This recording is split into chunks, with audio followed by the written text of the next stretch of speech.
अस्सलाम वालेकुम जी, आप देख रहे हैं वॉइस ऑफ सियालकोट और मैं हूं नदीम गौरी। आज सियालकोट के अंदर क्या बड़ी ब्रेकिंग है, आपके लिए क्या बड़ी खुशी की खबर है, आपके कहने पर डीसी सियालकोट ने कहां कहां एक्शन किया, ये सारी डिटेल हम आपकी खिदमत में हाजिर करते हैं।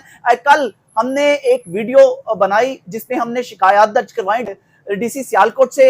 हमने रिक्वेस्ट की कि इस पर जरूर एक्शन लिया जाए, तो डीसी सियालकोट ने उस वीडियो के ऊपर, हमारी शिकायत के ऊपर सख्त एक्शन किया है आज। और आपको मुबारक हो, अल्हम्दुलिल्लाह सुम्मा अल्हम्दुलिल्लाह। जिन जिन लोगों ने अपने ताई, जो हमने बताया था कि लोग बदमाशी कर रहे हैं, कानून की पासदारी नहीं कर रहे, अपने ताई जिसका जो दिल करता है वो करता है। यहाँ पर जिस जिस दूध फरोश ने, दही फरोश ने कीमतें 140 से बढ़ाकर 180 रुपए कर दी थी, उनके खिलाफ आज शदीद किस्म का क्रैकडाउन किया गया है। अल्हम्दुलिल्लाह सुम्मा अल्हम्दुलिल्लाह। और ये सब कुछ आपकी वजह से हुआ, क्योंकि आपने इस एहतजाज में भरपूर हिस्सा डाला।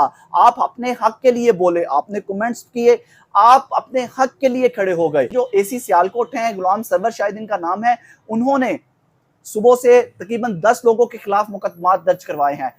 मेन इलाके में आपको बता देता हूं जहां पर क्रैकडाउन किया गया है। डमावाला चौक में क्रैकडाउन किया गया है, उसके साथ मुजाहिद रोड पे क्रैकडाउन किया गया है, करीमपुरा में क्रैकडाउन किया गया है, यहाँ पर हाजीपुरा में क्रैकडाउन किया गया है, दस्का रोड पर क्रैकडाउन किया गया है। और इनके खिलाफ मुख्तलिफ थानों में मुकदमात भी दर्ज करवा दिए गए हैं, ताकि आइंदा सब तक ये मैसेज पहुंच जाए और आइंदा कोई भी ऐसी हरकत ना करे कि अपने ताई लोगों पर अपने ही रेट मुसल्लत कर दिए जाएं। ऐसा तो बिल्कुल नहीं चलेगा। इसी सियालकोट से हमारी एक और रिक्वेस्ट भी है कि डस्का तहसील समड़ियाल, तहसील पसरूर में भी यही हालात हैं। तो आपसे रिक्वेस्ट ये है कि उधर भी अपने असिस्टेंट, चूंकि वहां पर भी असिस्टेंट कमिश्नर वहां पर तैनात हैं। हर तहसील का एक असिस्टेंट कमिश्नर होता है, यानी कि सियालकोट की 4 तहसीलें हैं, तहसील पसरूर, तहसील डस्का, तहसील समड़ियाल और तहसील सियालकोट। तो इनमें 4 असिस्टेंट कमिश्नर भी हैं, हर तहसील का एक असिस्टेंट कमिश्नर होता है। तो डीसी सियालकोट साहब से एक रिक्वेस्ट है कि हर तहसील के असिस्टेंट कमिश्नर को ये हिदायत जारी की जाए कि अपने अपने इलाके में जो जो भी गिरां फरोशी कर रहा है तो उनके खिलाफ कार्रवाई करवाई जाए, जिस तरह सियालकोट में कार्रवाई हुई। अल्हम्दुलिल्लाह, शुक्र अल्हम्दुलिल्लाह, हम कामयाब हुए। ये सिर्फ मेरा अकेले का मामला नहीं था, बल्कि मेरे शहर के तमाम लोगों का ये मसला था। इसके साथ ही मैं अपने शहरियों से ये रिक्वेस्ट करूंगा, जहां पर भी सियालकोट में जहां पर भी कोई भी गिरां फरोशी करता नजर आ रहा है, आपको आपसे रेट ज्यादा वसूल करता नजर आ रहा है, तो चुप कर जाएं।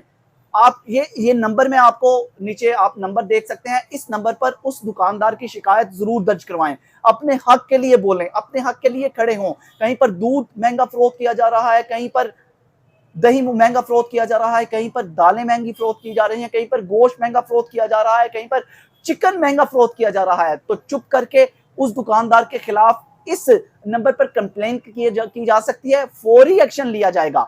सरकारी नंबर है ये आप नंबर नोट कर लें। ये हमारी स्क्रीन के ऊपर मुसलसल मैं आपको दिखा रहा हूँ, ये नंबर है, कंप्लेन का नंबर है। इस पर आप अपनी शिकायत दर्ज करवा सकते हैं, जिस पर फौरी एक्शन लिया जाएगा। और तो सारे दुकानदार भाइयों से भी मेरी यही गुजारिश है कि ख्याल करें, क्योंकि हर किसी के हालात बेचारे के खराब ही हैं। यहाँ पर लोग मजदूरदार तबका है ज्यादा, तो कैसे लोग गुजर बसर कर रहे हैं, इन पर अपने रेट मुसल्लत ना करें। खुदा का नाम लें, पहले ही महंगाई ने हमारी कमर तोड़ के रख दी है, अब मजीद हम पर बम ना गिराएं, हम पर जुल्म ना करें।